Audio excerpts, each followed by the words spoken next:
Ito ang inyong lingkod na nagbabalik upang magbigay ng mga balitang walang bias at pawang katotohanan lamang.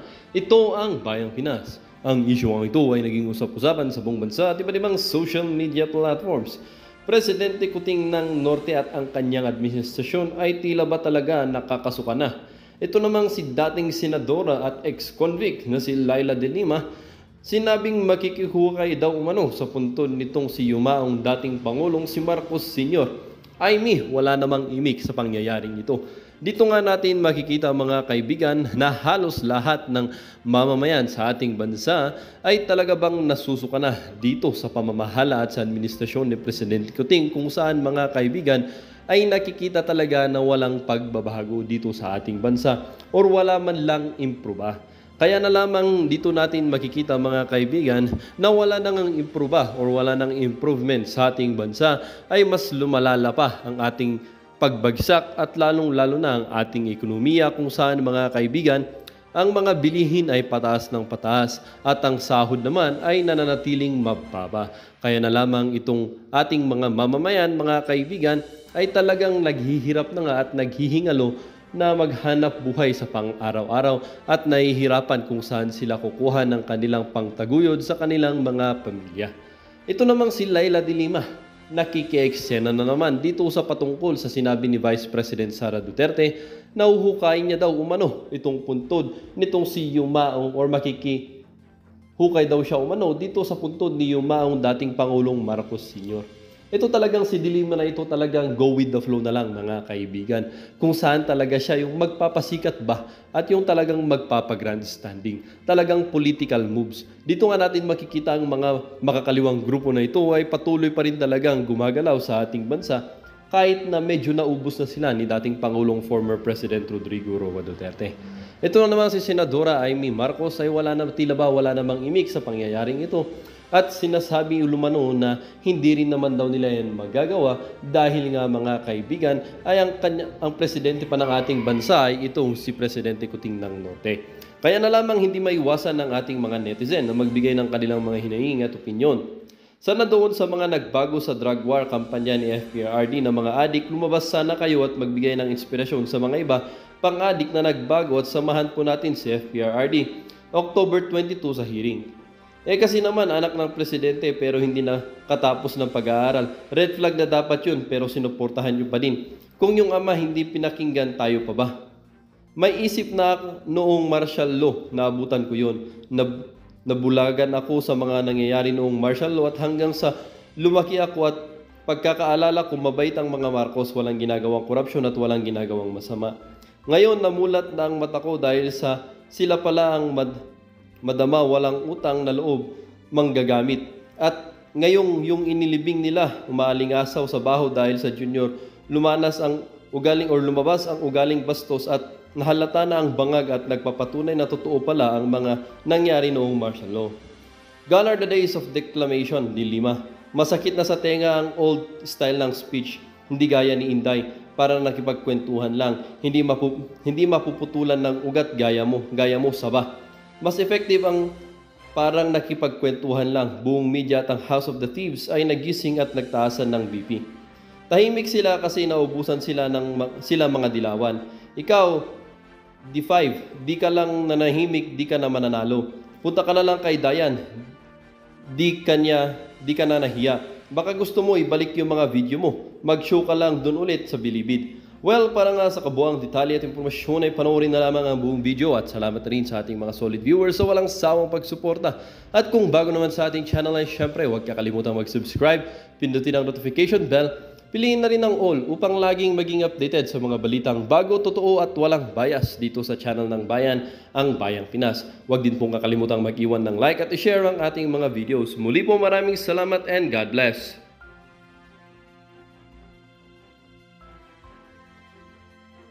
Yung mga kasama nating huhukay dito kay Marcos Sr. Kaya nakaano na tayo, meron na tayong dating Senator Kiko Pangilinan, 'di ba? Bidang-bida siya, talagang gigil na gigil siya.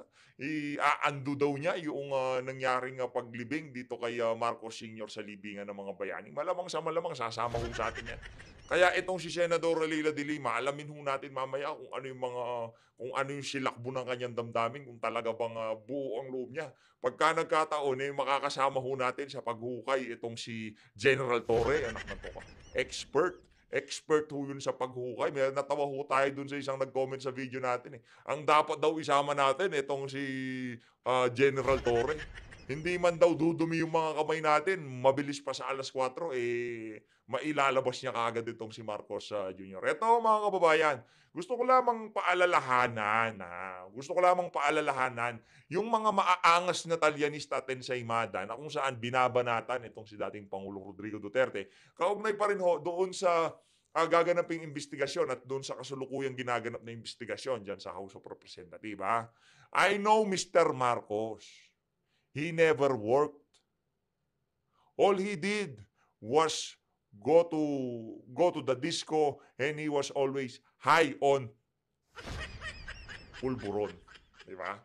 Yan ho si Marcos Jr. Bago nyo banatan itong si Tatay Digong, so lagot na si Digong, ganyan mangyayari sa kanya. Paalalahanan ko lang sa inyo base dito kay dating Senator Nicky Cositeng, ang inyong pinagtatanggol, ang amo nyong si Marcos Jr. Kilala ho yan itong si dating Senator Nicky Cositeng, na yang mama na yan, walang ginawa sa kanyang buhay kundi magdisco at magpakataas at lumipad, magtudamon sa ipinagbabawal na pulburon.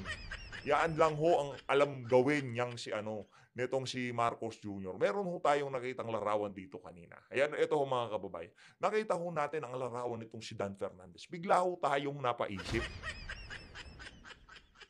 Yung pagalaw-galaw ho ng panganetong si Dan Fernandez sa mga hearing diyan sa House of Representatives.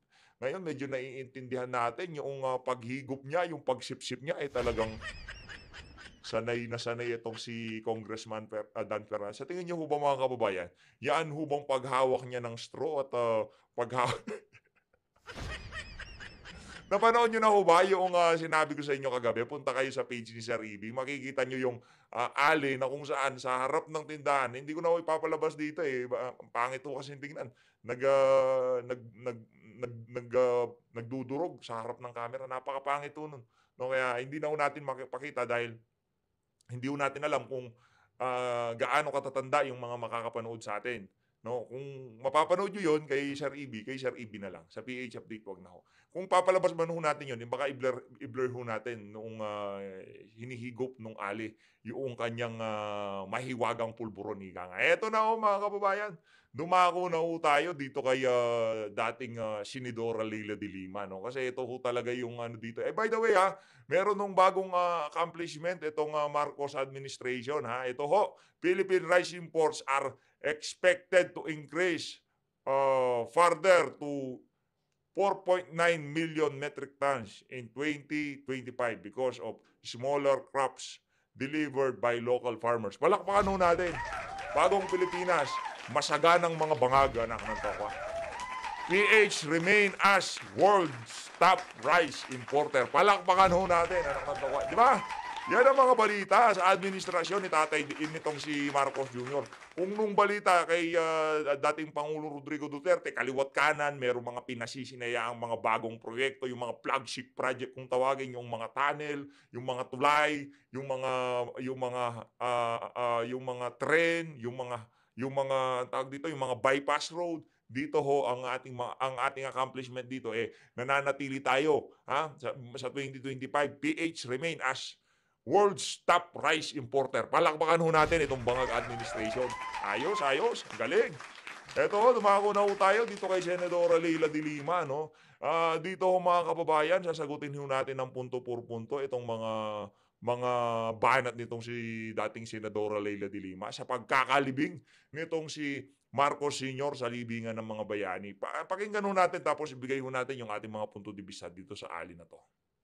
Again Isang like, isang subscribe, masaya na ho tayo dyan. Mega love shoutout sa lahat ng magla-like, magko-comment. Gusto kong marinig yung punto de vista nyo, sinasagot ko kayo dyan sa comment section. No? Yung, lalo na yung mga malulupitang binibitawan, sinasagot ho natin yung mga yan. Eto na, dating Senadora Leila de Lima, parang makakasama ho ata natin siya maghuhukay. Ito, game, tingnan natin kung talagang sasama siya. Sasama ka ba, madam, ang tanong? Pero, isa po akong ardent student of history who knows exactly what happened during those dark ages in our history. Entrada pa lang nitong si dating Senadora Leila de Lima, ramdam ko na merong magdadala ng saba sa libingan ng mga bayani. Yung tatanong niya, ano PH, gutom ka na ba? Susubukan kita ng saba. Hindi ako kumakain ng saba eh. Kay ano na yan, kay Dayan na lang yan. Kay Ronnie Dayan na lang yan. Huwag mong isubo sa akin ang saba mo, madam. Magbabaon ako kung sakali ha. Kung sakaling kasama itong si Leila de Lima, magbabaon ho ako kung sakaling maghuhukay tayo doon. Tingnan natin kung sasama siya. Pakinggan nyo ho yung mga sasabihin nitong si dating Senadora Leila de Lima at mag-comment ho kayo sa baba kung sa tingin nyo makakasama natin siya maghukay o... Ang paniniwala ko po. Tanong, bakit ho natin pinapalabas to? Napakagandang tanong ho nun. Gusto ho nating maipakita na walang paninindigan at prinsipyo etong mga dilawan na to. Meron nang nagsabi na vice presidente na huhukayin, doon pa lang ho kung talagang merong prinsipyo at paninindigan itong mga tao na to, dapat sana bumira sila doon sa banat na yon ni VP Sara, di ba? Kung yung tipong kahit papyaw na sundot lang, susundot dapat yung mga yan. Kaso nakikita ho natin dito na itong mga walang yang to, walang prinsipyo at paninindigan ng mga dilaw na to kasi isa na lang ho ang mga dilaw at mga pula ngayong mga panahon na to. Isa na lang hong natitirang merong matinong desisyon at talagang solidong leader ngayong mga panahon na to. Walang iba kundi itong si dating Pangulo Rodrigo Duterte. Palakpakan ho natin. Hindi si Leila, si PRRD ha. Aking mga kababayan, hindi po si Marcos ang ililibing. Hindi po siya. O sino? Tingnan kayo. Siya po ba ang ililibing? Matagal na po siyang nalibing. Ang lakas mong bumanat noon, Madam Leila de Lima, ano? Pinakawalan ka lang sa kulungan sa bagay, no? Imagine nyo mga kababayan, ngayong mga panahon na to, nakakulong pa rin si Leila. Sa bagay, nung pumasok ang administrasyon, talagang di na ho siya bumira sa ano eh. Nung pumasok sa gobyerno itong si Marcos Jr., nakita ho natin yung nakakabinging katahimikan dito sa mga oposisyong kuno na to. Itong mga dilawan na to, Kiko Pangilinan, kay Risa Hontiveros, dito kay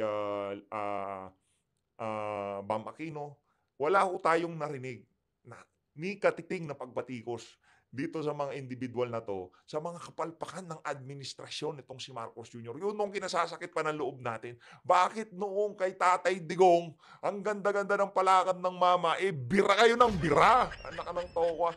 Dito, wala nang konkretong direksyon ng ating pamahalaan. Nagkalat ang mga illegal na droga, mga kriminal sa kalsada. Di kayo nagsasalita. Ramdam nyo ho ba yung irony sa mga nangyayari ngayong mga panahon na to? Yung mamang gumagawa ng matino, siya ang binabanatan nyo. Itong mamang walang ginagawa ni isang matino mula pagkaupo niya bilang presidente. Bakit tahimik na tahimik kayo? Anong nangyari dito sa mga tao na to? Anong to? Ng diktador bilang isang diktador. Sa akin hong palagay, ang ililibing po ay tayo. Lilibing daw sila. Bakit ko po nasabi yan? Ang libing po na ito ay libing natin. Tayo po ang tunay na ililibing. Tayo po at ang ating kasaysayan ng paglaban sa... Yun nung nasa likod na nagpapapicture, itong Ali na to, ito ho yan si Eta Rosales ba yun? Yung matandang Gesyo martial victim daw ho siya. Base sa nakikita natin dito sa Batang Marcos, malamang sa malamang, ang victim ho talaga niya.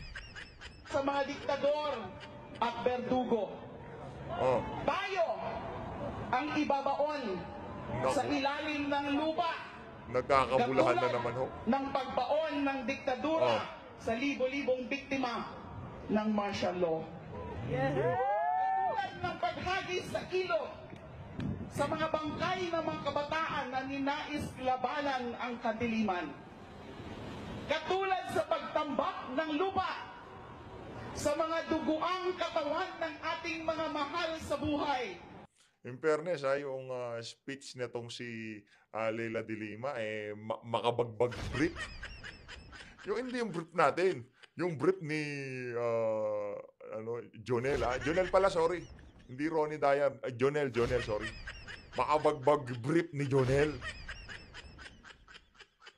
Siguro, itong panahon na to, nandiyan pa si Jonel eh. Di ba, nagtago siya nun? Siguro habang minamasdan niya itong si dati Senadora Leila de Lima sa malayo, lalo siyang nai-inlove. Grabe, galing nitong sinusubukan ko ng sama na to. Oy, madam, ano lang, kwentong barbero lang, ika nga, huwag ka masyadong mapikon, ha? Na nangahas ibalik ang kalayaan para sa ating lahat. Sagutin mo na kasi, sagutin mo na.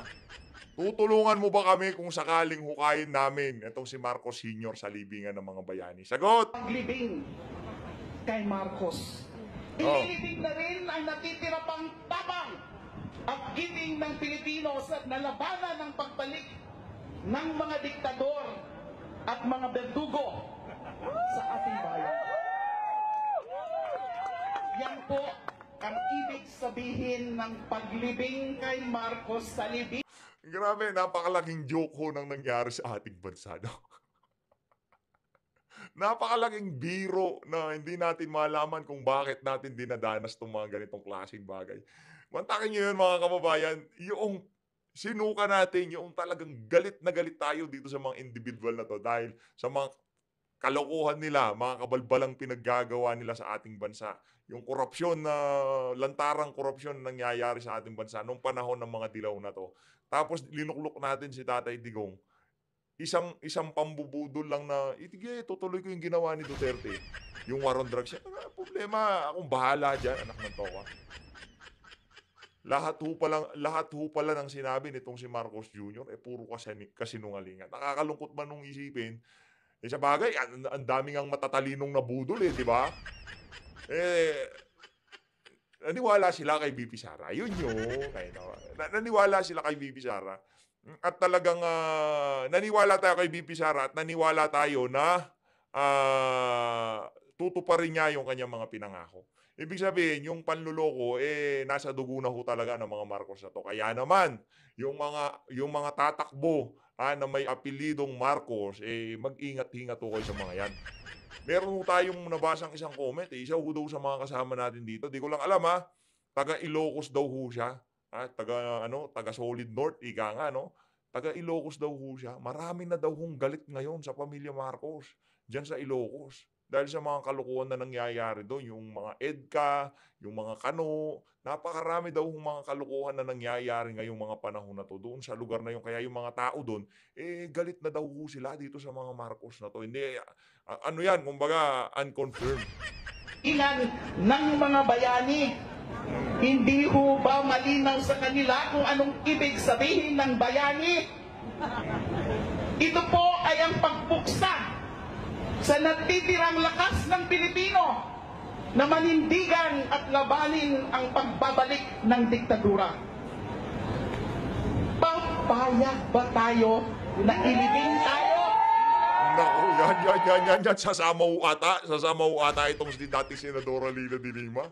Parang makakasama ho ata natin siyang maghuhukay doon Matindi to. Papayag ba tayo? Oh. Na muli tayong ibaon sa lupa pagkatapos ng ating pagbangon sa EDSA. Naku po, ito na. Ito na to. Magkakahukayan na. Marcos sa libingan ng mga bayani means tyranny can rule again in this country. nangyari. let us not give anybody the chance to be ever a tyrant or dictator in this country. Maraming salamat po. Ayun na nga, you're welcome, madam, ha. Binigyan kita ng limelight dito. Di mo naman pala sasagutin ang katanungan ng mga kababayan natin dito sa PH Update. Sasama ka ba o hindi ka sasama? Yun lang naman tanong namin sa'yo, eh. Basta pagka sumama ka, dalhan mo kami ng nilagang saba, okay?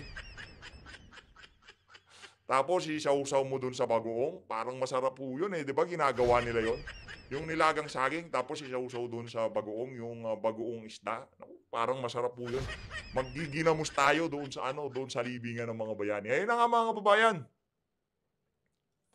Pakinggan nyo ho dito sa video na to kung paano pinasalamatan nitong si Marcos Jr., itong si dating Pangulong Rodrigo Duterte. Dito pa lang ho mga kababayan, kung talagang, ganito lang naman ho kasimplihan eh. Itong mama na to, kung nasa tamang katinoan, tong mama na to, kung makita niya ang kanyang sarili dito sa mga video na to, dito sa mga litanya na to, kahit sa sarili niya man lang ho mahihiya siya sa mga pinaggagawa ng kanyang administrasyon dito sa mga Duterte na to. Grabe, no? Kaya ito ano lang to. Kumbaga, para doon sa mga politiko, para doon sa mga partido, especially doon sa mga politiko na makikipag-alyado dito sa mama na to.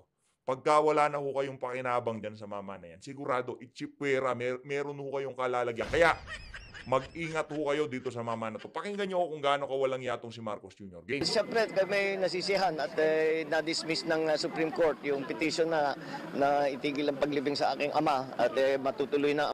Dahil kanino? Hindi naman sa natin sinasabi na na-impluensyahan itong si dating Pangulong Rodrigo Duterte ang Supreme Court. Hindi ho yun ang ibig natin sabihin. Sinasabi ho natin dito dahil yung batas talagang binasa nitong si dating Pangulong Rodrigo Duterte word for word na kung ikaw ay naging sundalo, pwede ka sa libingan ng mga bayani. Kung ikaw ay naging presidente, pwede ka sa libingan ng mga bayani. Yun lang ho ang criteria. Pasok itong si Marcos Jr. Pasok na rin ba natin? Pasok ko itong si Marcos Jr. dun sa mga criteria na yon. Sinusubukan hong pigilan ng mga dilawan noong mga panahon na yun yung paglibing ng kanyang ama sa libingan ng mga bayani. Dito ho, pakinggan nyo ho mga kababayan kung paano niya pasasalamatan ito si dating Pangulo Rodrigo Duterte. Ang paglibing sa kanya sa libingan ng mga bayani at kami nagpapasalamat sa ating mga butihing justice sa kanilang pagkikilala sa karapatan ng aking ama bilang isang veterano, bilang isang Medal of Valor winner, bilang isang Pangulo ng 20 taon.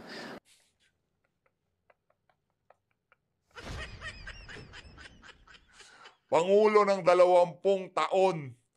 Kung kayo, ito sinasabi natin dito, kaya pagka pinag-uusapan natin yung era nitong si Marcos Sr., feeling ng mga kababayan natin, napakausay niya, napakaraming nangyari.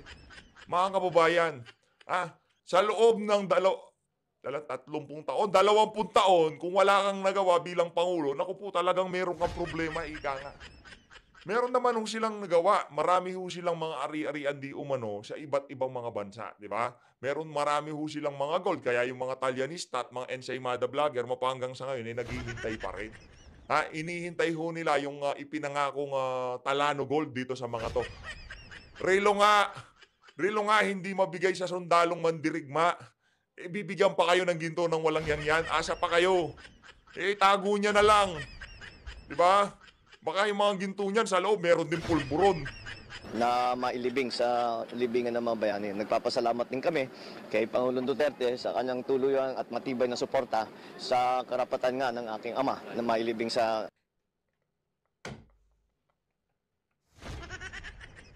Sino ngayon ang nagmukhang katawa-tawa? Diba? Pagkatapos mong pinasalamatan, pagkatapos nyong ginamit, huwag nyong sasabihin sa amin,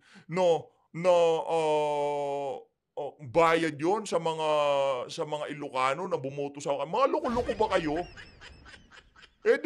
Nung panahon na yon, hindi ho talaga panalo ho si dating Pangulo Rodrigo Duterte. Dinaya pa nga siya, di ba? Dinaya pa ho siya nitong mga dilawan na to. Yun ho yun. Itong pero feeling ko ikaw di ka dinaya. Feeling ko ikaw talaga natalo ka nung magdaang eleksyon. Kaya yung electoral protest mo hindi umusad kasi magmumukha ka lang tanga kung sakaling dumiretso yun. Ganyan ho kawalang pasalamat, kawalang hiya itong mga Marcos na to. Kaya ang sinasabi ho natin dito, sa susunod na eleksyon, lahat, hindi lang ho yung merong apelidong Marcos sa hulihan ng kanilang pangalan, wag lang ho yung mga yun ang hindi natin suportahan.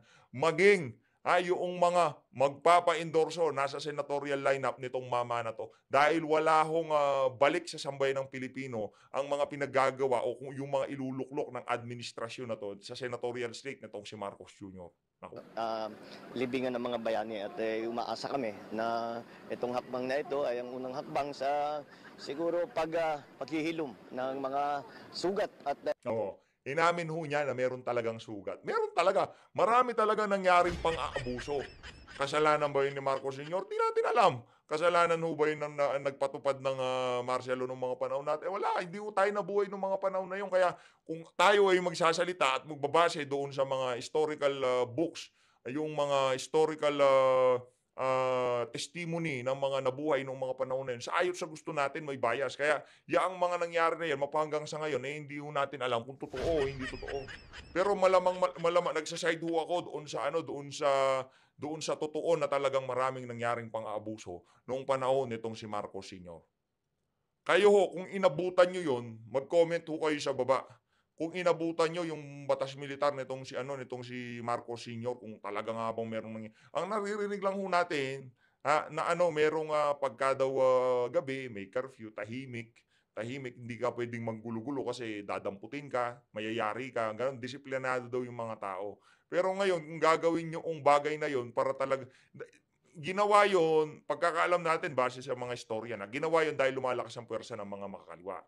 Ngayon, etong yung mga nag-implement, inabuso daw ho nila, yung mga nag-implement. Pero yung sole purpose ng pagdideklara, para mapigilan ang paglakas ng puwersa nitong mga makakaliwang grupo dahil lumalakas nga yung puwersa nila nung mga panahon na yon. Ngayon, mga kababayan, ang issue natin dito, kung ang tatay niya, nagdeklara para mapigilan ang mga makakaliwang grupo na makuha ang pamahalaan dito kay Marcos Jr., kung itong Marcos na to magdideklara ng Marcelo para doon sa mga nagsasalita laban sa mga pulisiyang ginagawa ng kanyang administrasyon, ako, magkakagulo ho Pilipinas. Pero sinusubukan nila, in fairness, kumbaga tinitest ho nila yung Marcelo style of leadership kagaya ng kay Marcos Jr. Kung maalala nyo ho yung nangyari doon sa kay OJC, nakita nyo ho doon mga kababayan kung paano gumalaw itong administrasyon na to. Tinitest ho nila yung tubig, tinitignan nila, mainit ba, mapapaso ba kami? Di ba ganun ho ang nangyari doon? Pero sa tingin ho natin, hindi naman nila ididiretso. At kung sakaling idiretso nila, makakalaban ho nila ang sambayan ng Pilipino. Tuloy. mga alitan, lalo na sa larangang politika dito sa ating bansa. So, sir, may plano po ba kayong kailan nililibing po? Yung mga plano, yung mga detalye ay wala pa. At Tatanungin ka tapos ilalagay mo yung telepono mo, sir. Pag-uusapan pa lang namin yan at sa ngayon ay hindi pa kami nag-uusap ng pamilya dahil natigil lahat ng planning nung nagbigay ng status quo anti-order ang Supreme Court at ipapagpatuloy na namin ngayon ito kaya wala pa tayong maibibigay ng mga details kung ano yung date, kung paano na eksakto kung ano yung gagawin. Ang bottom line ho dito, dahil para doon sa mga talyanista, ang bottom line dito, dahil doon sa political will ni dating Pangulong Rodrigo Duterte na talagang tinayuan niya yung pagpapalibing ng inyong ama sa libingan ng mga bayani. Yun lang ho ang naging dahilan kung bakit nagtuloy-tuloy yan. Ilang administrasyon yan. Kay Ramos, nauwi sa Pilipinas yung labi niya, na-ref dyan sa Ilocos. Di ba? Mark Ramos. Tapos mag-i-erupt tayo. Tapos mag-Gloria, tapos mag-Ninoy Aquino. Pangulong Rodrigo Duterte. Halos apat na administrasyon. Hindi ho naipalibing itong si Marcos Sr. sa libingan ng mga bayani. Kaya yung na yon, tipong magpakita lang naman ho kayo kahit konting kahit konting respeto doon sa mamang dahil sa kanyang political will, nangyari yung mga bagay na yan. Hindi, wala ho talaga eh. Mahirap ho talaga kausap yung mga bangag. Ito mga kababayan, lumipat na ho tayo dito sa pakinggan na lang ho natin itong si Congressman Joel Chua kung ano yung mga susunod nilang ilalatag dyan sa Committee on Good Government and Public Accountability. No? Tingnan ho natin kung sino pa ang mga ipapatawag nila, kung ito si Vice President Sara Duterte. Pero parang nakikita na ho ata natin dito na sa susunod na pagdinig ng House of Representatives, yung mga ipinatawag na kawani ng tauhan ng Office of the Vice President, makukontempt ho yung mga magpapakulong ho, hindi ho sila sasagot sa mga tanong ng mga congressman na to. Kaya yun, makukontempt sila. Sabi naman ni VP Sara, sasamahan daw niya itong mga to diyan sa detention cell facility ng House of Representatives. Pakinggan nun natin to. Itong isa sa mga parlorista. Ikaw, sir, akala mo, hindi lang pala ako nakapansin yan. Marami pala sa social media nakakakita ng mga pilantik ng kamay mo. Iba eh. Pag ganun yung kamay niya di ba? Ngayon lang ko kayo makakakita. Tignan nyo yung mga post kaugnay dito sa mama na to. Wala akong lalaking nasa tamang pagkalalaki ang magsusuot doon sa mga pinagsusuot nito. Kaya ito tanong ko nagtatanong ako, sir, ito tanong ho ito ha. Saan ho kayo nagpapaparlor? Baka yariin tayo nito. Game. You're still pushing for the Vice President to come to testify before the committee. Pero what if kung hanggang ngayon hindi pa rin niya gustong mag-testify? Will you issue her a subpoena? Parang yung mga officials niya? Or what? Anong pong mangyayari po dito? Pwede naman yung mga representative niya In fact, nag-issue na kami kanina ng subpoena sa mga resource person. Kasama na po dyan yung mag-asawang Fajarda. So, yun lang po.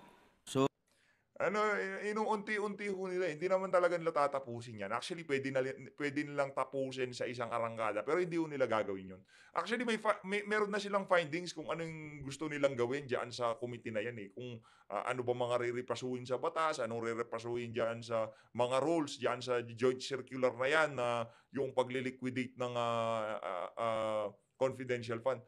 Meron na ho sila, alam na ho nila, at meron na silang nasa isip nila kung anong dadagdagin, anong babawasan. Pero hindi ho nila tatapusin yung pagdinig na yan.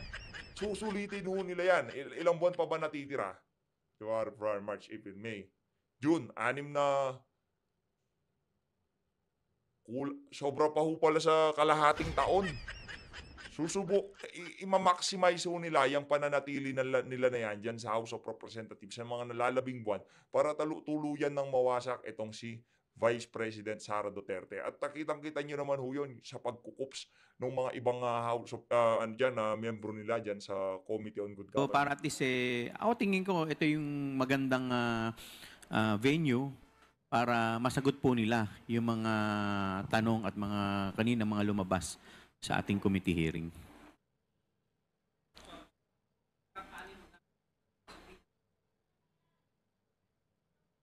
If I remember it, parang tama po. Yes, tama po kayo. Dahil yung huli po, hinabol po si ASEC Sunshine Fajarda. Nasa OBP na ba siya? So well, ang alam ko po kasi kanina hindi na itanong kung saan yung nila but yung mag-asawa, talagang kasama po sila dapat dahil medyo importante po yung kanilang mga pahayag. Thank you, sir. Ang tanong, paano ho pagka hindi sila sumagot? Hindi nilang direktang iko-contempt itong mga kasama ni VP Sara. Hindi nila direktang ko-contempt itong si VP Sara, pero alam hunit nitong mga tao na to, hindi iiwan itong si Vice President Sara Duterte ang kanyang mga tauhan diyan sa House of Representatives. Hello po, Kong. Kasi yung nila, kung inyong napansin yan diyan sa committee, diyan sa Quadcom, 'di ba? Pagka merong na-contempt, after few weeks, pag magbabalik na yung hearing, pag magre-resume na, nag-iiba na ho yung tono. Kaya ang plano ho niyan nitong mga halimaw na to, tawagin na ho nating mga halimaw tong mga tao na to, na talagang i-contempt ho yung mga tauhan nitong si VP Sara, makakulong sila dyan sa House of Representatives at maya-maya, meron hong mga staff, itong mga congressman na to, makikipag-usap dito sa mga kasama ni VP Sara, na kung saan, aalukan ho sila ng kung ano-ano. Baka naman, di ba, wala na tayong problema dyan, basta etong affidavit na to, basahin nyo diyan sa Committee on Good Government, tapos lagyan nyo ng konting luha para medyo kapani-paniwala. Ganon no yung game nila, kumbaga yun yung pinaka-effective na approach para talagang madiin nila itong mga Duterte na to. Ano nangyari kay Garma? 'Di ba? Noong pagdating niya diyan, yung composure niya talagang napakaganda yung sagot siya, talagang direkta. Hindi ho siya basta-basta na bumibigay sa mga tanong nitong mga na to, mga congressman na to, Pero noong na-contempt siya, susunod na balik niya diyan sa Quadcom, naku po, humahagulgul siya iyak. Nagugulat ho siya sa kanyang mga binabasa. Wala hong tao na nasa tamang katinuan. Nagagawa ka ng sworn affidavit, ngayon pagkababasahin mo na, hahagulgul ka sa iyak. Ang alam ko, confident ka. Yarin lamang sinasabi mo na itong ginagawa ko na to para maibalik ang respeto ng sambayan ng Pilipino dito sa ating pambansang kapulisan. Kalokohan. Babasahin mo lang, iiyak ka pa. Ito ho, isusumiti ko ang aking sworn affidavit. Ito ho, ito ang totoong nangyari. Babasahin ko ho. Babasahin mo yan with confidence, ika nga. Yung walang halong, hindi ka makikita na parang kang kawawa na talagang di natin malamang, parang sinusundot yung tweet mo kung ano pa man. Kaya gusto ko nang tanungin itong si Paduano noong mga panahon na yun at saka itong si Atras Sabante. Anong ginawa nyo kay Garma? Bakit siya umiiyak? Baka hindi mo natin alam, baka liniligawan itong Thunders na to, mga Thunders na to. Ayan si Garma, baka yan yung mga trip ni di ba? Baka yan yung, kung itong si Dan Fernandez, binabangga ho siya dito kay Cassandra Leong. Itong dalawa na to, itong si Atras Sabante at itong si Paduano, base sa nakikita ko sa kanila, trip ho nila yung mga pagmumukha na yan ni Garma. Bakit po hindi kasama si VP Sara sa pinapa-showcause, pinapasabpina, at pinapa-lookout bulletin? Kasi hindi nila pwedeng gawin yun. Hindi pwede yun. Magmumukha ho silang namumulitika. Magmumukhang kawawa ang office. Ako nasasagot, madam, hindi nila pwedeng gawin yun kasi hindi yun kasama sa script. Ang ginagawa natin dito, hindi natin pinagmumukhang kawawa si Sara Duterte. Ang ginagawa natin dito, akusahan siya ng kung ano-ano. Di ba? Hingin ng paliwanag dito sa mga bagay na pinaliwanag niya na sa COA. Hindi naman, madam, ang end goal ho dyan, hindi naman pagmukhaing kawawa si BP. Baka imbis na mabwisit ang taong bayan, mas dumami pa taga-suporta niyan pagka kinontempt siya o ginawaran siya ng show cause order. Itong mga mainstream media na to talagang lang. Hindi ho tayo believe sa mga tatanong. Well, out of respect po sa kanyang position. Out of respect. Yun ang pinaka-convenient na sagot. Pero behind that, meron talagang rason kung bakit ayaw niyo siyang bigyan ng show cause order. Out of respect. Loko-loko ka ba? May saltik ka ba, ha? Joel Chua, may saltik. Nagtatanong ako, may saltik ba ho kayo, sir? Meron ho bang tama yung nyo? Anak ng toko, out of respect sa kabila ng pambababoy na ginagawa nyo sa mga Duterte, kaya mong sabihin yung out of respect? Taka ka ba? Ang toko, ha? And pwede Gagalit naman mo din po ako. itong sagutin ng kanyang mga subordinates. Paano pagka sinagot tapos ayaw nyo yung sagot? Pwede naman sagutin ng kanyang mga subordinate. Hindi. Basa na namin ang plano nyo, sir. Basang-basa na namin kayo. Wala nang tanong? Meron pa. Bago tayo mag-end. Office. Part of kung siya magpakita instead na yung mga subordinates niya. Kasi nga, the reason she went doon sa first hearing is because she wants to protect her employees, her officials. Kung siya po magpapakita, di well and good. At least, sana nga lang mag-take siya. Mag-take siya ng oath at saka sana sagutin. Sira ulo ka ba? Paano siya magte-take ng oath kung resource person siya? Hindi naman siya ano. Ito, tanong ha, meron ho ba kayong ano? May tama ho ba kayo? Tatanong ako ha, kasi parang wala ho kayo sa tamang katinuan eh. Parang ha. Resource person lang siya eh. Hindi siya magte-take ng oath. Kung ako kay VP, hindi ko pinadalo yung mga tauhan ko dito. Kasi bababuyin nyo sila pagka nagpunta sila dito. Di ba? Yung mga itatanong nyo, nandiyan na lahat sa COA, ipinasa na namin ang mga dokumento. Para saan pat magpupunta kami dyan sa mga kababuyan nyo? Itong mama na to, tingin ko maraming kababuyan na ginagawa to sa kanyang buhay. Itong si Joel Chua. Sir Joel Chua! Ito lang naman tanong ko sa'yo, saan ka nagpapaparlor? Hindi niya yung mga katanungan. Hmm.